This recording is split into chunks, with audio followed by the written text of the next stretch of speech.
Hello everyone, so today we'll be learning Chemistry Chapter 7 for Kssm syllabus entitled The Rate of Reaction. So before we dive in further into this topic, we have to know that there are two classifications of reactions. We can call one reaction whether it is a fast reaction or a slow reaction. So what is a fast reaction? A fast reaction is, you get it from the name itself, is a reaction that occurs very fast. How fast it is? It can take up to maybe a few seconds or maybe a few minutes to happen. While a slow reaction is a reaction that occurs very slowly. How slow do we consider a reaction to be slow?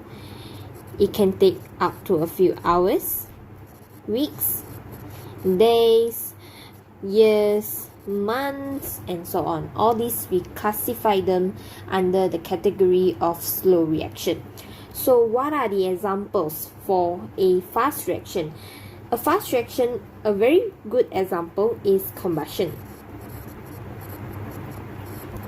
Under combustion, we have, I give here three. One, we have firework, the one that we play during festivals. We have matches, because how fast can you light up a matches? You just take like up to 3 seconds to light up one match. And cooking, because cooking, right, you just switch on the stove and boom, fire is there. And for slow reaction, our example is, one of it is rusting, because if you want a metal to rust, you have to expose that metal in contact with water, and you have to wait for maybe like a few weeks, a few months, and if some metals, it might take up to a few years also. And next is food decay. What is food decay? Food decay, for a very good example, is when one of your family members, they buy home a comb of banana, and you leave it there, and another 3 days, like you leave it for 3 days, and you notice that the bananas turn from yellow to brown, and that is food decay, and you have to wait for a few days. And last but not least is photosynthesis.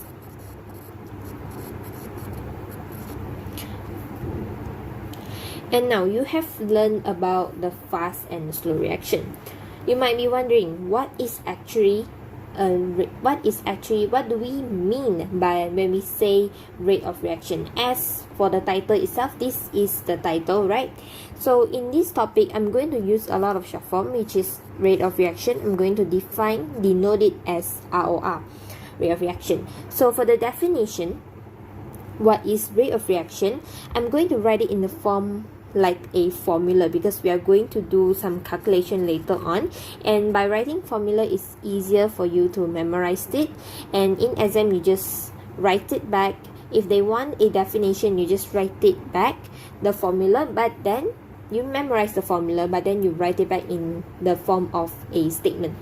So what is a rate of reaction? Rate of reaction is the change in the quantity of product or reactant over the time taken.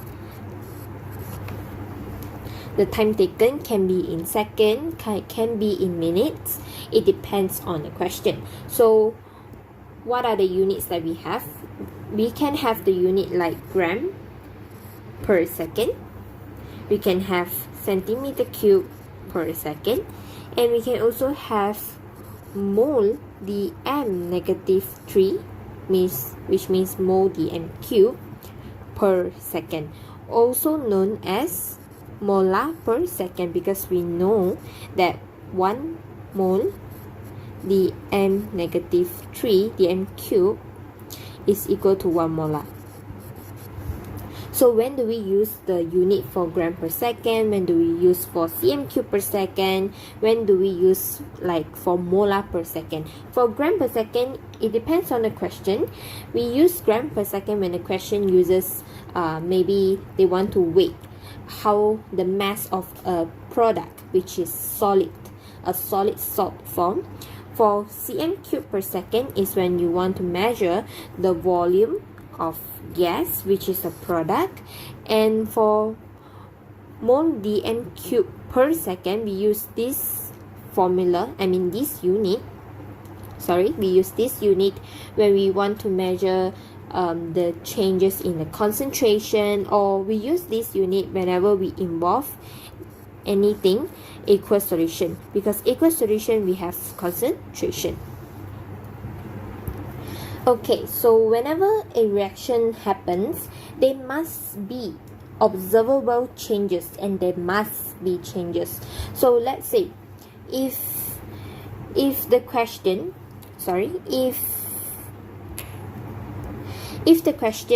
gives you this equation, it gives you silver nitrate mixed with sodium chloride, both in an aqueous form, and then you get your sodium nitrate in the aqueous form and silver chloride. And they ask you, what are the changes? What can be the changes for the reaction for this equation? They mention this equation. When they mention this equation, you can see this is aqueous, this is aqueous, this is aqueous. And so how do you want to know if a reaction has occurred or has taken place? You see, we have another product here, which is silver chloride, solid, in the solid form. You have to recap. Before this chapter, you have learned that silver chloride is an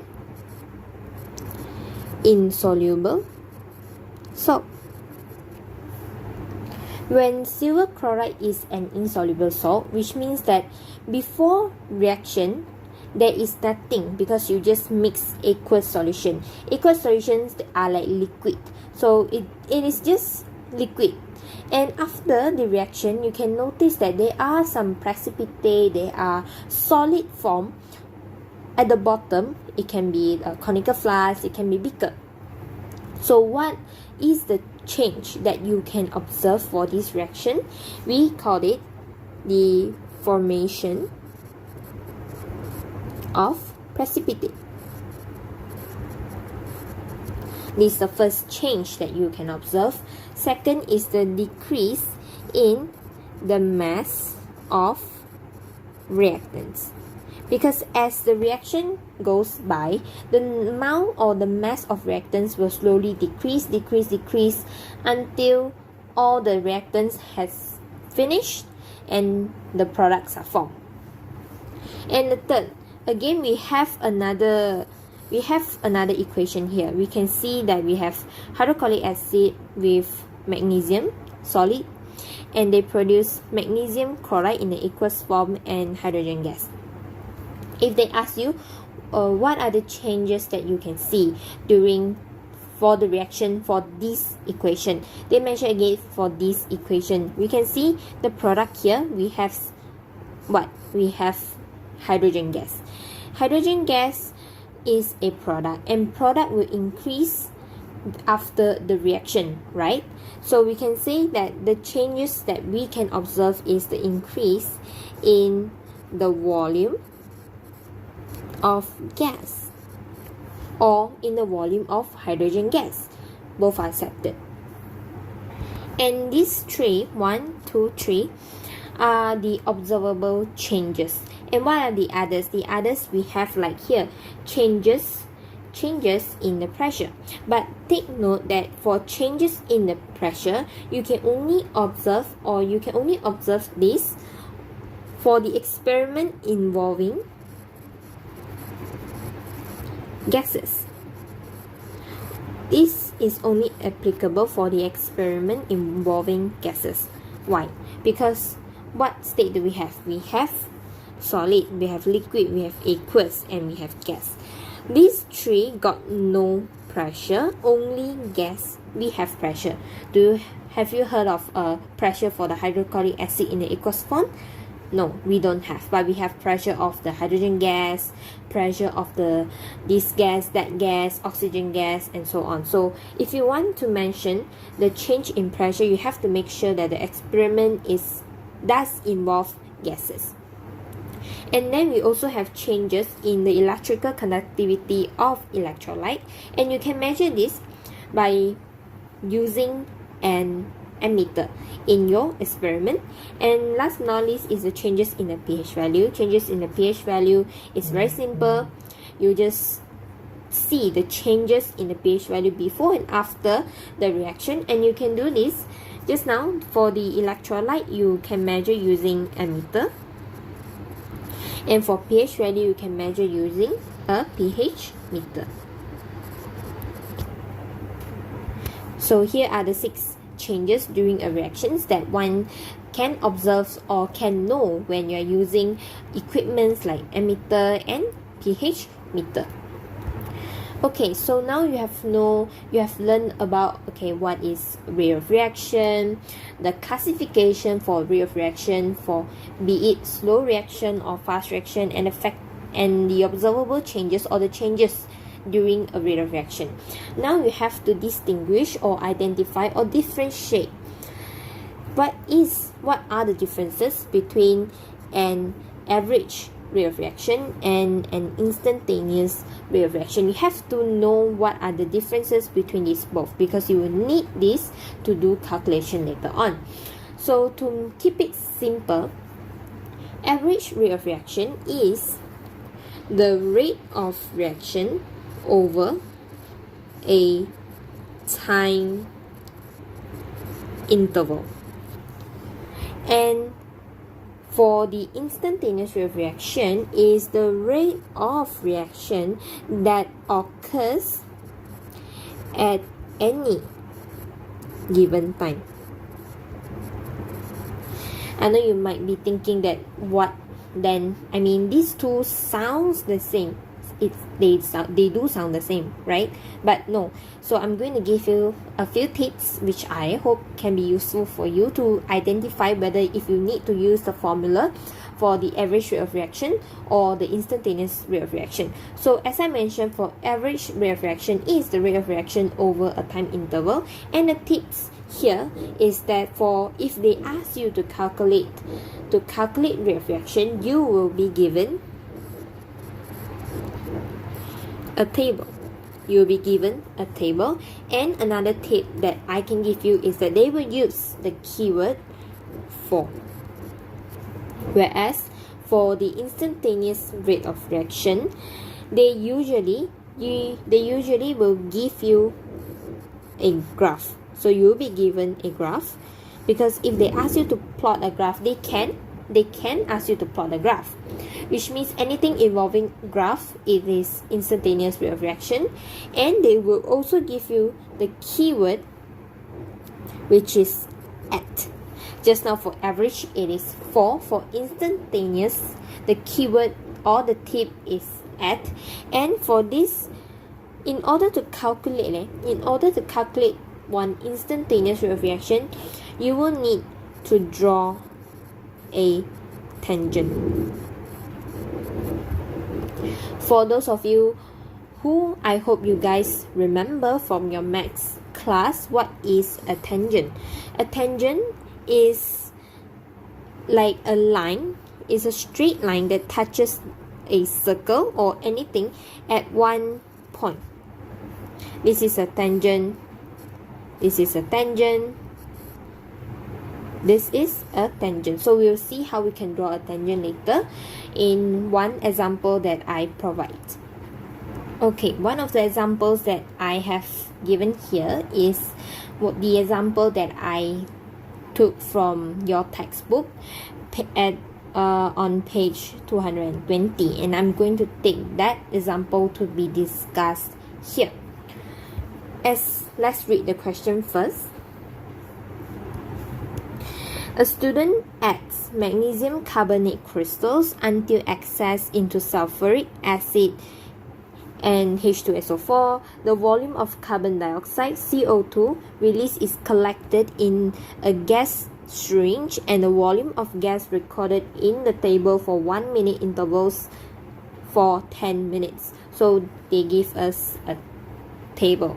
Okay, so here we look at the first question.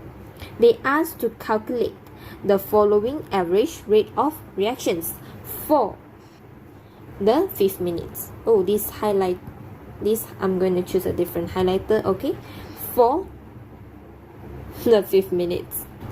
Okay, I made my highlight to be yellow. Okay, so we see they asked to calculate the average rate of reactions. They already mentioned that it is the average rate of reactions. If you are still not sure, you see there is another keyword for. They mention average rate of reaction. You should already know what you are calculating, and they also give us the keyword for, and they also give us one table. So we know that this is the average rate of reaction. So how do we calculate it? They just want for the 5th minute. We see this is the 5 minutes. So what you have to do is, okay, I'm going to write here rate of reaction, or the average rate of reaction is the change in the quantity of product or reactant. In this case is the product, because we are taking the volume of gas divided by the change in time, or the time taken. So we are taking 63 minus 58. You minus the minute before this. Okay, you divide it by 5 minus 4, and so you shall get 5. And so what is the unit? We see the volume, the change in quantity of the product. We use the volume of gas, which is in cm3. So cm cube should be here. So cm cube, and we divide it with the time. The unit we use for time is minute, so it's per minute. Okay, and the other example, for the calculate the average rate of reaction for the overall reaction. Let's look again at the table. The overall rate of reaction, we see that the volume of gas stops increasing at the 7 minutes. It stops increasing at the 7 minutes. So we are going to take this. You cannot take this, you cannot take this, you cannot take this. Because if you continue the experiment any further or any longer, you take it until 20 minutes, 21, 22, it will also remain at 70. So we're just going to take this. So how? Again, I'm going to write back the formula so that you guys can remember and use to it. But please write properly. Okay, I'm just trying to be quicker a little bit. So change in the quantity of product or reactant over change in time. So now we are taking the 7 minute. We have 70 minus 0 over 7 minus 0. You don't need to write the 0. That it's not an issue. And you will get 10 cm cube per minute. Okay, so this other question is to calculate the instantaneous rate of reaction. How do I know this? Because they ask to calculate the rate of reaction. You see the keyword at the 2nd minute. You see the keyword at, and just now the keyword was for. This keyword at, and they give you another key. They give you this. They give you another tip. Sorry, they give a graph to you. So you know this is instantaneous rate of reaction. Okay, so this example has give us the tangent itself. So we can see that the tangent is this pink color line here, and I'm going to go ahead and do the calculation. So the rate of reaction at the 2nd minute is the change in the quantity of product over reactant over the change in time. So you see here, this is 64 minus 20 over, this is 4 minus, this is 0.2.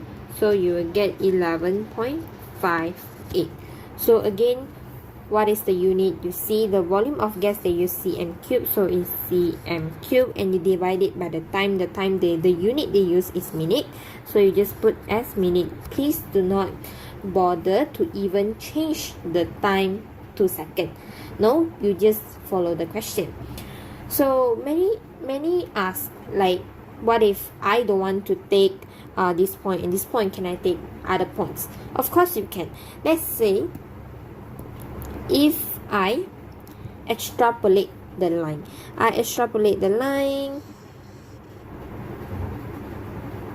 like this,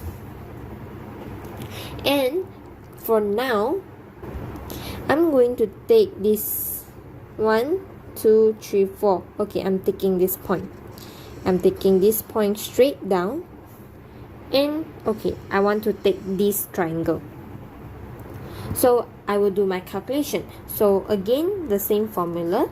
And how do you want to calculate it? Here, the point here is 72,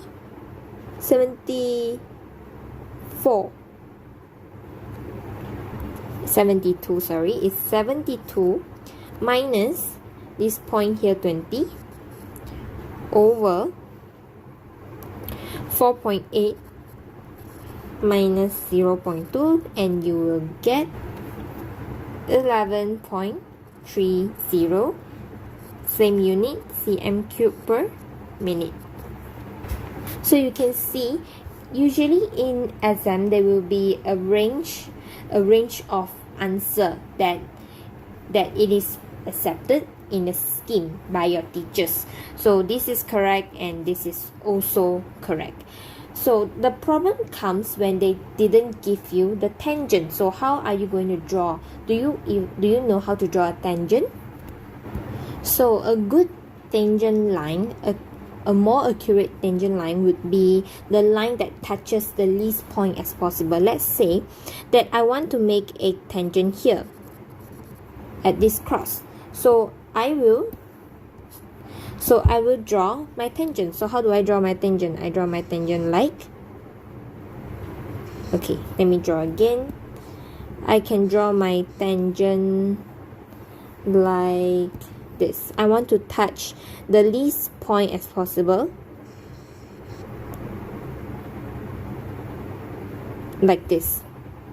This is a good tangent because you see, I'm only touching here, here, and here, these three parts. And what if you draw a tangent like this? If you draw a tangent like this, at this point, this is not really a tangent anymore. But if you proceed to draw like this, okay, you will still get the answer. But you see, your tangent is touching way too many points, and your answer will run far away from the scheme. Maybe the scheme, if the scheme is maybe 11 cm cube per minute, maybe you will get like 12.5 cm cube per minute, which is too much. It runs too much, and your answer wouldn't be accepted because it is not accurate. So in order to draw a tangent, you have to be very careful. Please use a ruler and make sure that the point that you want to find the tangent for the line touches the least point possible, because like this one, it touches way too many points, and therefore it will make your answer inaccurate. Okay, so we have learned how to calculate and differentiate what is average rate of reaction and instantaneous rate of reaction. Now we are going into the factors affecting rate of reaction. We have 5 factors that affect the rate of reaction. The first one is the size of reactant. So you have to make sure that whatever point that I write here, you write it in your exam, because they are points. You will be given marks for what I write, and do not miss out even 1 point. Bear in mind that this chapter 7, rate of reaction, is basically a chapter which most of the students, they can score. Half of them even can get full marks and all, because it's quite simple. Everything is fixed. You just have to understand and follow and write the same, of course. So the first factor is the size of reactant. The size of reactant Okay, when the size of reactant decrease or becomes smaller, the total exposed surface area increases.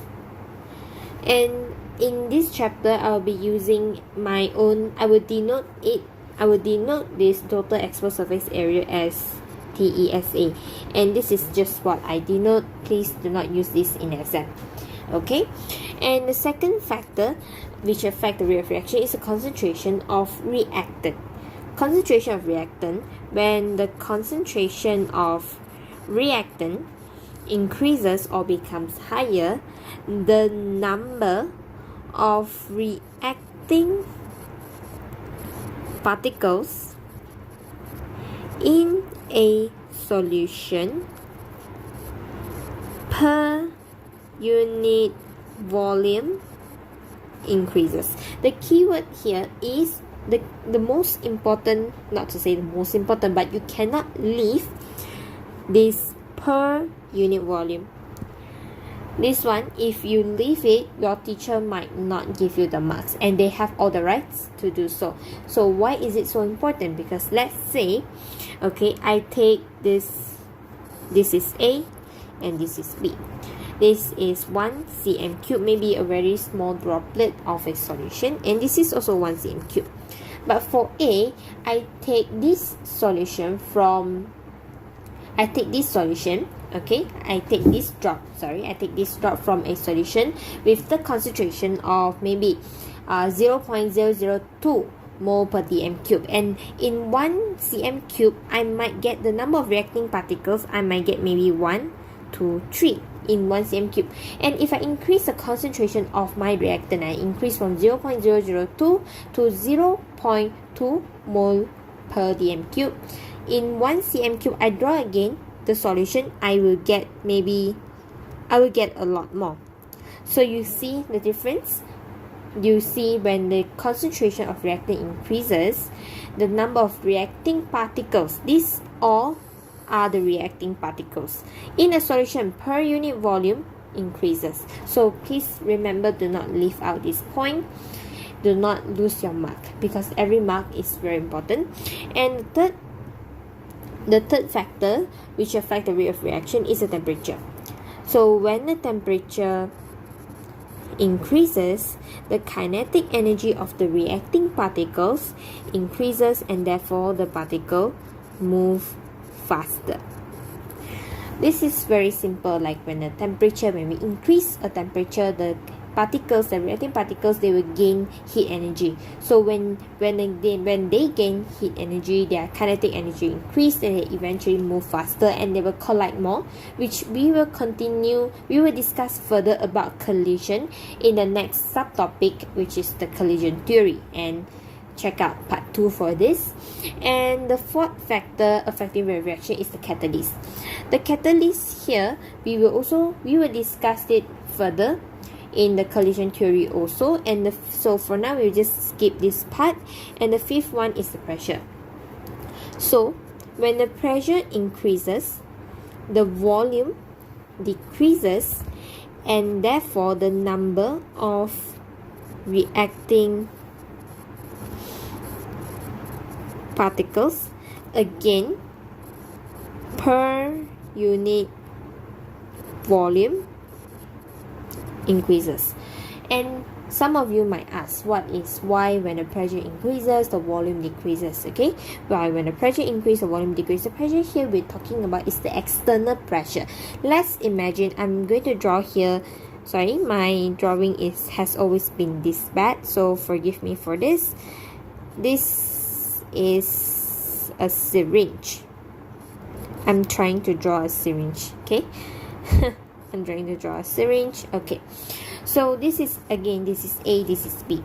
For this syringe A, we do not push it at all. We just leave it as it is, and you can see that the volume here is this big. While for syringe B, we push we give it a little force. We push it to the mid, and you can see that the volume actually decreases half of it. So this is why we say that the factor affecting rate of reaction, one of it is pressure. So when the pressure increases, the volume, when you increase the pressure, the volume will decrease. Okay, when you increase the pressure, volume will decrease, and then the number of reacting particles per unit volume, again, do not miss out the very important words here, per unit volume, increase.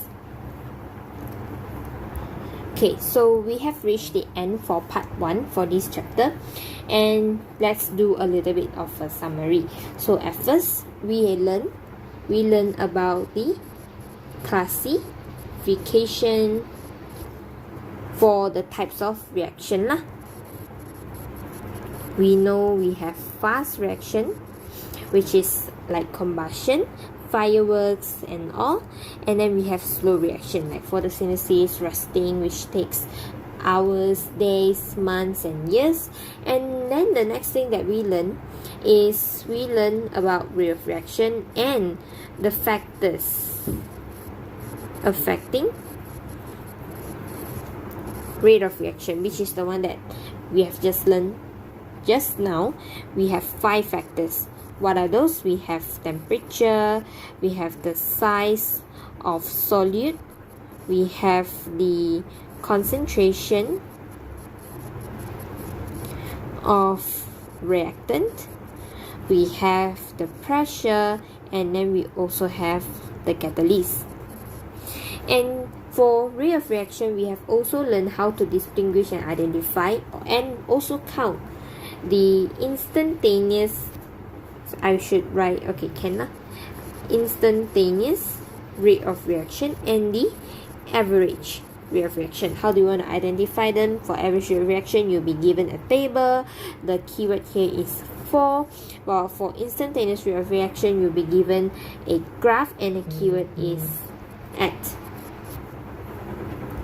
So that's it for part 1. Do check out part 2, because for part 2 I'll be continuing on the collision theory, and I'll be picking and discussing some of the MCQ, which are the objective questions. So bye, see you guys in part 2, and thank you.